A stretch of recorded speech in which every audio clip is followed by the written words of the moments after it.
जय मसीह की। परमेश्वर की महिमा हो। इस सुंदर समय में हम परमेश्वर की उपस्थिति में आते हैं। तो आइए आज के डिवोशन को जाने से पहले एक वचन देखेंगे। वही वचन है यूहन्ना 1 में देखेंगे। इसमें इस तरह लिखा है, आदि में वचन था और वचन परमेश्वर के साथ था और वचन परमेश्वर था।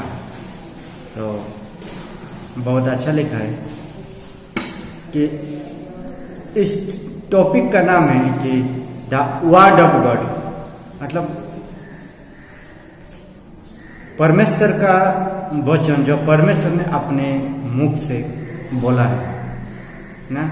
उसने क्या किया, आदि में वचन था, वचन परमेश्वर था, परमेश्वर के साथ था और वचन परमेश्वर था, जो मुंह से बोला है। तो इस वचन में हम 3 तरह का देखते हैं। जैसे हम इस वचन को 3 भाग में बांटा गया है। जैसे आदि में था और परमेश्वर के साथ था और वचन परमेश्वर था। इसमें 3 तरह के हम देख सकते हैं।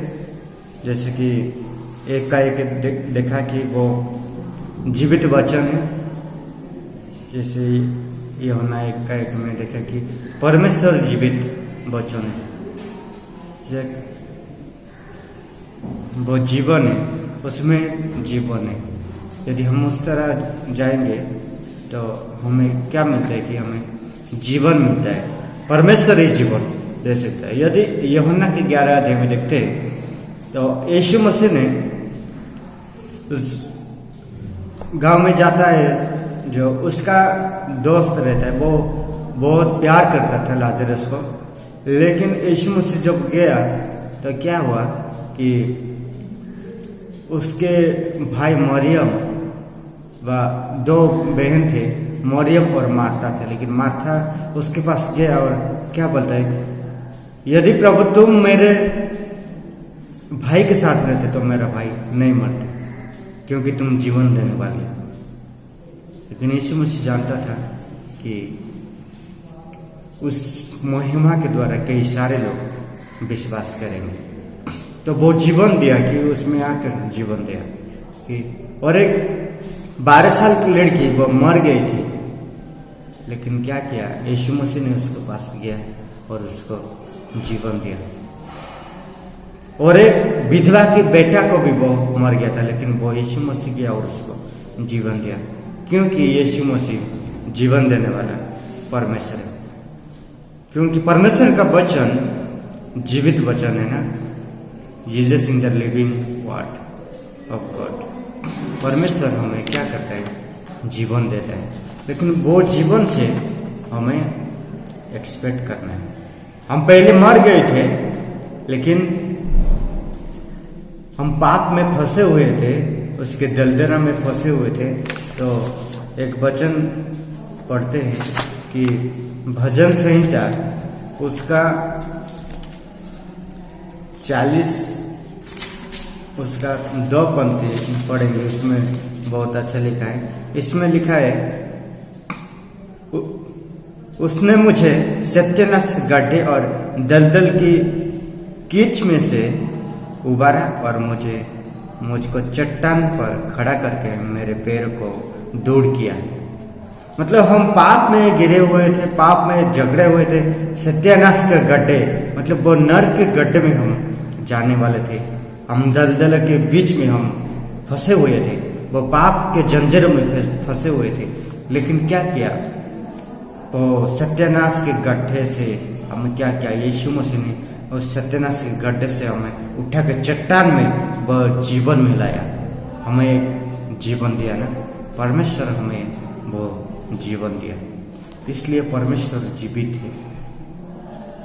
यदि कई सारे लोगों को देखते हैं, भजन संहिता 119 में लिखा है कि परमेश्वर क्या है, परमेश्वर जीवित है, लेकिन परमेश्वर को छोड़ के दूसरे लोग क्या है, जीवित नहीं है। वो लोगों को मुंह है लेकिन बोल नहीं सकता, लेकिन पैर है उसको चल नहीं सकता।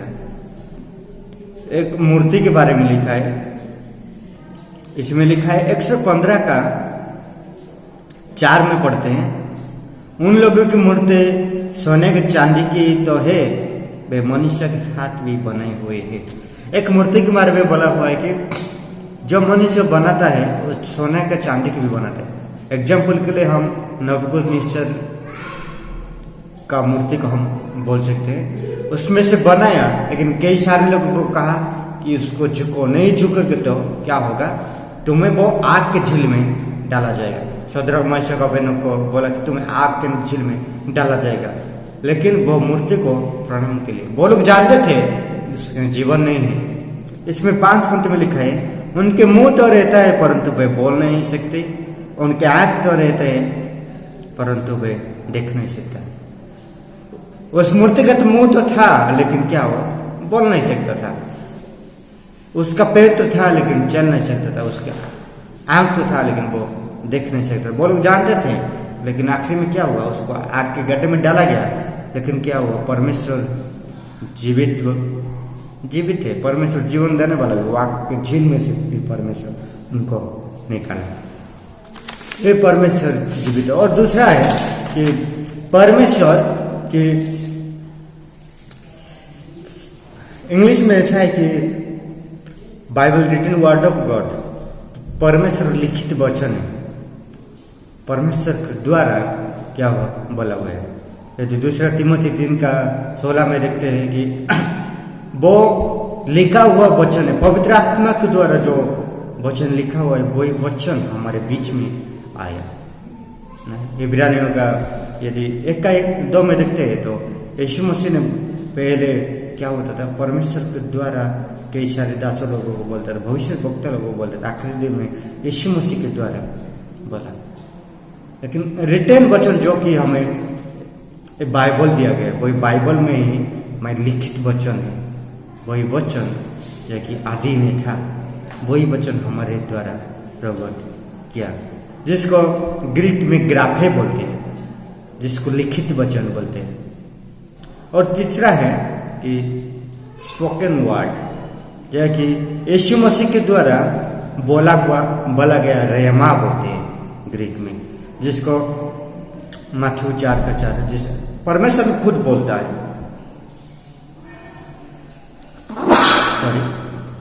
परमेश्वर खुद बोलता है।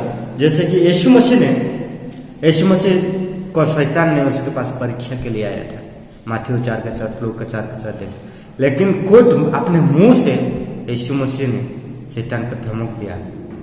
लेकिन शैतान ने 3 बार उससे परीक्षा किया, लेकिन परमेश्वर ने अपने मुंह से उसको जवाब दिया, बाद में वो चले गए।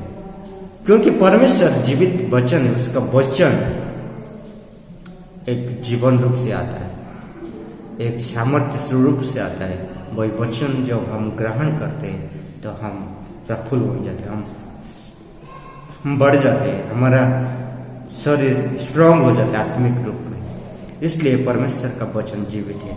इसलिए कहा आदि में वचन था, वही वचन परमेश्वर के साथ था, और वही वचन हमारे साथ है, और वही वचन हम दूसरे को प्रकट करते हैं, और वही वचन दूसरों को हम शेयर करते हैं।